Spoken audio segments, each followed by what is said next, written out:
Important বিষয় এটা 1952 কাৰ্বি আংলং তেতিয়া মিকিৰ হিলছ বুলি কৈছিলে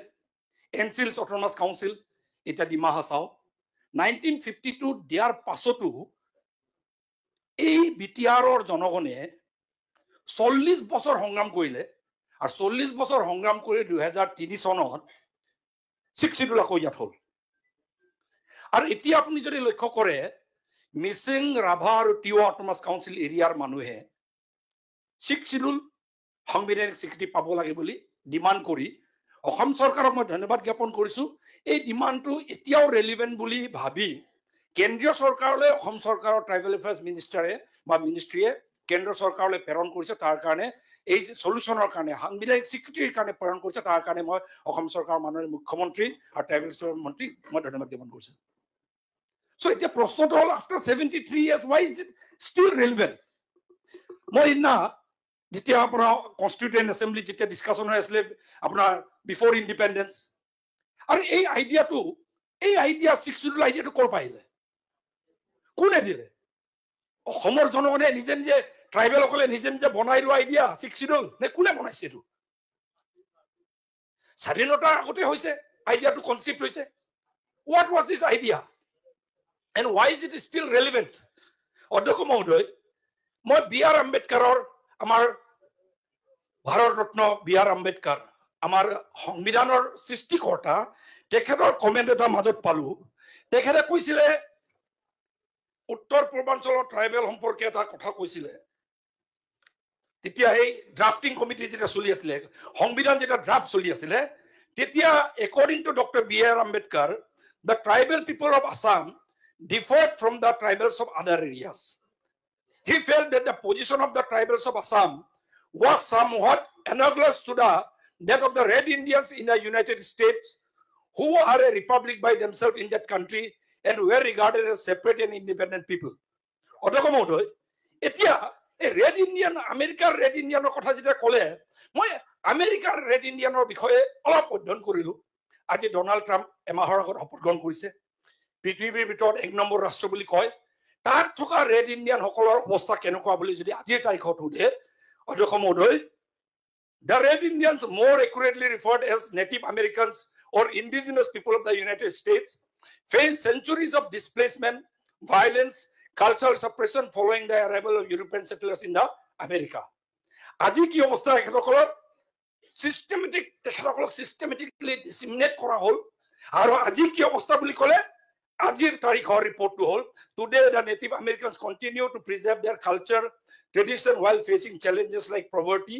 health disparities land dispute many tribes have received political and economic autonomy সরকারের ভিতরে পাইছে কিন্তু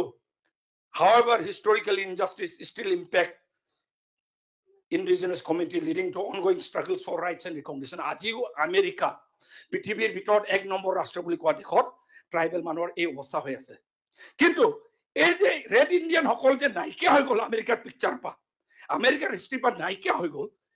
এই ট্ৰাইবেল নৰ্থ ইষ্টৰ ট্ৰাইবেল সকলৰো হলেহেঁতেন কিন্তু নৰ্থ ইষ্টৰ ট্ৰাইবেল সকলক এই আমেৰিকাৰ ৰেড ইণ্ডিয়ানৰ নিচিনা নাইকিয়া হৈ যোৱা বাধা প্ৰদান কৰি আমাক প্ৰটেকশ্যন প্ৰদান কৰা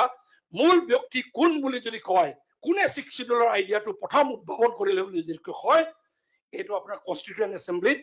ড্ৰাফটিং কমিটিৰ কনস্টিটিউশন সংবিধান ড্ৰাফটিং কমিটিৰ মূল সৃষ্টিকৰ্তা ডক্টৰ বি.আৰ. আম্বেদকাৰ ভাৰত ৰত্ন আৰু ভাৰত ৰত্ন গোপীনাথ বৰদলৈ আমাৰ প্ৰথমজন মুখ্যমন্ত্ৰী তেখেত চেয়াৰম্যান আছিলে এই আমাৰ কমিটিটোৰ আৰু তেখেতৰ দুজনৰ নেতৃত্বত 6 শিডিউল আইডিয়াটো উদ্ভাৱন হ'ল আৰু এই আইডিয়া আপুনি ভাবি চাওক ইভেন আফটাৰ দ্য এই আপোনাৰ 75 বছৰ স্বাধীনতাৰ পাছতো এই আইডিয়া still relevant আৰু still why is it still relevant বৰক মহোদয় why is it still relevant কিয়নো যিজন ব্যক্তিয়ে এই আইডিয়াটো সৃষ্টি কৰিলে মই মাজত অলপ অধ্যয়ন কৰি আছিলো ভাৰতৰ 130 কোটি জনগণৰ মাজত কেইজন মানুহে ভাৰত ৰত্ন পাইছে হিচাপ এটা কৰোতে ওলাইছে only 53 people since 1954 আজিলৈকে পুনৰ 70 বছৰত only 53 মানুহে ব্যক্তিয়ে বিশিষ্ট নাগৰিকে ব্যক্তিয়ে এষ্টিম পাৰ্সনেলি যে ভাৰত ৰত্ন পাইছে আৰু তাৰে ভাৰতৰত্ন পোৱা দুজন ব্যক্তিয়ে এই আইডিয়াটো সৃষ্টি কৰিছিলে অধ্যক্ষ মহোদয় সেইকাৰণে মই উত্তৰ পূৰ্বাঞ্চলৰ ট্ৰাইবেলৰ হৈ খাচীয়া জনগণৰ হৈ জয়ন্তীয়া জনগণৰ হৈ কাৰ্বিৰ হৈ ডিমাছাৰ হৈ আৰু মণিপুৰৰ ট্ৰাইবেলৰ হৈ ত্ৰিপুৰা ট্ৰাইবেলৰ হৈ আমাৰ মিজোৰ হৈ সকলোৰে হৈ মই আপোনাৰ ভাৰতৰত্ন গোপীনাথ বৰদলৈ আৰু ভাৰতৰত্ন আপোনাৰ বি আৰ আম্বেদকাৰক মই ধন্যবাদ জ্ঞাপন কৰিব বিচাৰিছো উপাধ্যক্ষ মহোদয় নেক্সট কুৱেশ্যনটো হৈ গ'ল যে হোৱাট হেপেন যদি হিল ট্ৰাইবখিনিৰ কাৰণে 6 শিডিউল হ'ল what happen to those plain tribes of Assam এই বিষয়টো মই আজি উত্থাপন কৰিব বিচাৰিছো এটা হিষ্টৰিকেল ইনজাষ্টিচ হৈ গ'ল তেতিয়া অসমৰ প্লেইনছৰ জনগণ প্লেইনছৰ ট্ৰাইবেল বাদ পৰি গ'ল আৰু প্লেইনছৰ ট্ৰাইবেল বাদ পৰি যোৱাৰ কাৰণে প্লেইনছৰ ট্ৰাইবেলৰ ওপৰত আগ্ৰাহন যোৱা বিধানসভাৰ মজিয়াত আপোনাৰ ইলিগেল ইমিগ্ৰেণ্টছ বাংলাদেশী ইমিগ্ৰেণ্টছ আহি মেলি যে আমাৰ মাটি দখল কৰি আপুনি চাব এইকাৰণে চাব অসমৰ কনফ্লিক্টৰ বুৰঞ্জী যদি পৰে হাইয়েষ্ট কনফ্লিক্ট এই লৱাৰ আছামৰ বিটিএডি এৰিয়াত হৈছে কাৰ লগত হৈছে বুলি ক'লে ইলিগেল ইমিগ্ৰেণ্টছৰ লগত ট্ৰাইবেলৰ লগত কনফ্লিক্ট হৈছিলে অধ্যক্ষ মহোদয় এই হিষ্টৰিকেল ইনজাষ্টিচটোক ৰেক্টিফাই কৰাৰ কাৰণে কাৰেক্ট কৰাৰ কাৰণে 2003 চনত বিটিআৰৰ বড়ো জনগণক 6 শিডিউল দিয়া হ'ল আজিও মই অনুৰোধ জনাও অধ্যক্ষ মহোদয় উজনি অসমৰ চৰ অঞ্চল এতিয়াও বাকী আছে য'ত আগ্ৰাহন চলি আছে এতিয়াও কিন্তু ট্ৰাইবেলসকলে যুঁজি আছে মাটি নিজে প্ৰটেক্ট কৰি আছে